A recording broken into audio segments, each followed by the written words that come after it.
Hi friends, சிறுகடி காசு lovers. இன்றைக்கான episode என்னென்னு பார்க்கலாமா? 2 பேரும் உட்காந்து பேசிகிட்டு இருக்காங்க. மனுஜும் ரோகிணியும் ஒன்றால் தான் எல்லாம் அப்படின்னு சொல்லிட்டு அவங்களுக்குள்ளே எப்போ நடக்கிற சண்டை மாதிரி தான்.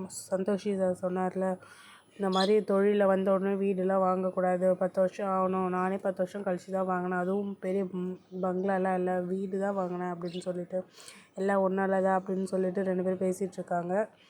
அதுக்குள்ளே அப்புறம் சண்டையாகிட்டு மார்னிங் ஆகிடுது. அப்புறம் ஒரு ஆக்டர் மாதிரி காமிக்கிறாங்க. சீன் அப்படி தான். இந்த மாதிரி என் தங்கச்சிக்கு கல்யாணம் அப்படின்னு சொல்லிட்டு எல்லோரும் சாப்பாடெலாம் நல்லா பண்ணிடுங்க அப்படின்னு சொல்லிட்டு ஒரு ஆளுக்கு இது மாதிரி கொடுக்குறாங்க காசு. அதுக்கப்புறம் நம்ம சிந்தாமணி அம்மா வராங்க. உங்களுக்கு தெரியாதவங்க யாருமே இல்லை சார், நான் உங்களோட பெரிய ஃபேன் அப்படின்னு சொல்லிட்டு அதுக்கப்புறமா உட்காந்து பேசுகிறாங்க. இந்த மாதிரி இந்த ஊரில் எந்த மண்டபத்தில் என்ன கல்யாணம் இருந்தாலும் பூ டெக்கரேஷன் எனக்கு தான் சார் கொடுப்பாங்க, நீங்களும் எனக்கே கொடுங்க, நான் நல்லா பண்ணி தருவேன் அப்படின்னு சொல்லிட்டு அப்புறம் எந்த இடத்துல மண்டபம் இதெல்லாம் கேட்டு டீட்டெயில்ஸ்லாம் வாங்கிக்கிறாங்க. அதுக்கப்புறம் ஆர்டர் வந்து எனக்கே கொடுங்க சார் அப்படின்னு சொல்லிட்டு கார்டு கொடுத்துட்டு போங்கம்மா அப்படின்னு சொல்லிட்டு கார்டு கொடுத்துட்டு வெளியே போகிறாங்க. அப்போது பார்த்தா நம்ம மீனம்மா வராங்க. அதுக்கப்புறமா அவள் வந்து இந்த தெருவில் ரெகுலராக பூ போடுவாள், அதனால் அது கேட்கறதுக்காக உள்ளே போகிறா. இந்த மாதிரி நாங்கள் ரெகுலராக பூ போடுவோம் சார், உங்களுக்கு பூ வேணுமா சொல்லுங்கள், இந்த கிழமையில் இந்த பூ போடுவேன், செவ்வாய்க்கிழமை மல்லிகைப்பூ முருகருக்கு, சனிக்கிழமை பெருமாளுக்கு துளசியோடு வச்சு எல்லாம் சேர்த்து போடுவேன் அப்படின்னு சொல்லிட்டு இந்த மாதிரி சொல்லிகிட்ருக்கா. பரவாயில்லம்மா, உனக்கு நல்லா தெரியுது அப்படின்னு சொல்லிட்டு நான் பூ வியாபாரம் தான் சார் பண்ணுறேன், அதனால் எனக்கு எல்லாம் கொஞ்சம் கொஞ்சம் தெரியும் அப்படின்னு சொல்லிட்டு சொல்வாள். சரிம்மா உங்கள் கார்டு கொடுங்க அப்படின்னு சொல்லிட்டு இவர்கிட்ட இந்த கார்டு போயிடுது.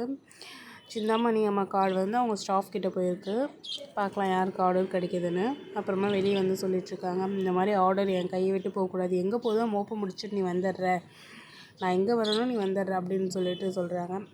மீனா எதுவுமே பேசலை. கதவை திறந்துட்டு உள்ளே போகிறா. உள்ளே போயிட்டு என்ன பண்ணுவான்னு தெரியல, அந்த சீன் வந்து காமிக்கல. ஐ திங்க் அவன் தண்ணி குடிச்சிட்டு வரதான் போவான்னு நினைக்கிறேன். ஆனால் இவளுக்கு வந்து பயம் வந்தது, இப்போ போய் ஆர்டர் வாங்கிடுவாளோ அப்படின்னு சொல்லிட்டு. அதுக்கப்புறமா வெளியே வந்து சொல்லுவாள், நான் இங்கே பூ கொடுக்க தான் வந்தேன், ரெகுலராக நான் வாரம் இங்கே பூ கொடுப்பேன், நீங்கள் சொல்லி தான் எனக்கு தெரியும் இங்கே ஆர்டர் இருக்குன்னு, நான் அதான் சொல்லிட்டு வந்தேன், என்னோடய கார்டு கொடுத்துட்டு வந்துருக்கேன், பார்க்கலாம் யார் கிடைக்கிது அப்படின்னு சொல்லிட்டு. நாம் தான் இந்த மாதிரி வாய் திறந்து சொல்லிட்டோம் அப்படின்னு சொல்லிட்டு அவள் யோசிப்பாள். அப்புறம் முத்து வருவான், அவங்க ஃப்ரெண்ட்ஸ்லாம் ஒன்றா மீட் பண்ணுவாங்க.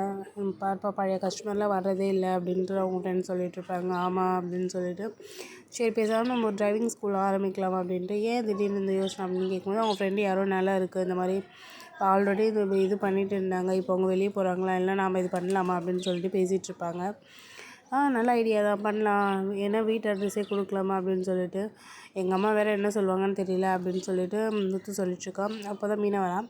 வந்துட்டு இது மாதிரிலாம் சொல்கிறாங்க அவங்க ஃப்ரெண்டு. பரவாயில்லையே, நல்ல ஐடியாவாக இருக்கே, நம்ம சைடில் இதுவும் பண்ணலாம், அடுத்த ஸ்டெப் போகலாம், இப்போ நான் எப்படி டெக்கரேஷன் போயிருக்கேன், நீங்களும் அது மாதிரி ஸ்கூல் அடுத்த ஸ்டெப் போங்க அப்படின்னு சொல்லி இதுக்கு தான் மீனா கிட்டே சொல்கிறது, எல்லாம் நல்லா பாசிட்டிவாக சொல்கிறா பாரு அப்படின்னு சொல்லிட்டு. அதுக்கப்புறமா அந்த சீன் முடிஞ்சிடும். அதுக்கப்புறமா மீனா பின்னாடி ஆல்ரெடி ஒருத்தவங்க சுற்றிட்டு இருந்தால அவன் வந்துடுவான். அவன் வந்து நம்ம ரோகிணி ஃப்ரெண்டு பின்னாடி வித்யா, அவங்க பின்னாடி வந்து சுற்றிட்டுருப்பான்.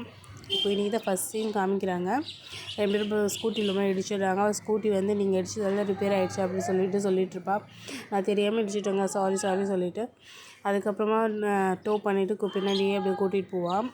அதுக்கப்புறம் அந்த சைடில் 2 பேர் நின்று சொல்லிகிட்ருப்பாங்க, இந்த பாரு அவனே இடிச்சுட்டு அவனே தள்ளிட்டு போகிறான், பாரு இந்த பொண்ணு இவனுக்கு செட் ஆகிடும் அப்படின்னு சொல்லிட்டு வித்யா அதை கேட்டுட்டு சிரிப்பா. இந்த சீன் இப்போ இப்படி தான் காமிச்சாங்க. அதுக்கப்புறம் அடுத்த சீன் நமக்கு போகலாம். அதுக்கப்புறம் விஜயா வீட்டில் வந்து ரொம்ப டென்ஷனாக நடந்துகிட்ருப்பா. ரோகிணி பார்த்துட்டு சொல்லுவாள், இந்த மாதிரி ஆன்ட்டி பாரு ஏதோ டென்ஷனாக நடந்துகிட்ருக்காங்க அப்படின்ட்டு, எங்கே போய்ட்டு வரீங்க அப்படின்ட்டு ஏதோ கேட்டுட்ருப்பா. அதெல்லாம் சொல்லிவிட்டு நீங்கள் எப்போ காசு கொண்டு வருவீங்க அப்படின்னு சொல்லிட்டு, நீ யார்கிட்டயே கேட்டியா இல்லையா ரோகிணி அப்படின்னு சொல்லிட்டு கேட்பா. அவளே என்னம்மா பண்ணுவா, அவங்க அப்பா ஜெயிலில் இருக்கார் அப்படின்னு சொல்லி சொந்தக்காரங்களாம் இருக்காங்கல்ல, அவங்ககிட்ட கேட்க சொல்லு, அது உங்ககிட்ட வாங்கிட்டு அவங்க அப்பா வந்தோடனே திருப்பி கொடுத்துடலாம் அப்படின்னு சொல்லி.